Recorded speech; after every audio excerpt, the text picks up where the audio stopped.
मला ज्यावेळेस यायला बोलतो त्यावेळेस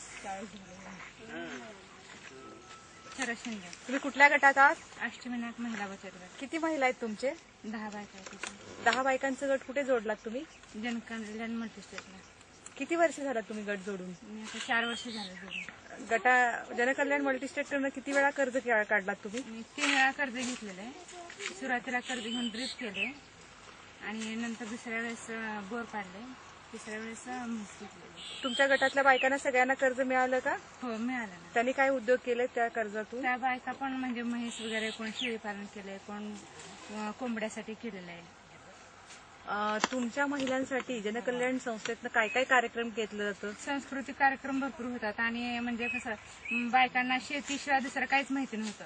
जनकल्याणमध्ये गेल्यामुळं बायकांना इतर भरपूर माहिती मिळाली. कारण बाहेर पडल्यानंतर काय असते आणि कसं म्हणजे हे केलं, प्रभाव पडले जाते बायकांवरती, ही माहिती भरपूर मिळाली बायकांना.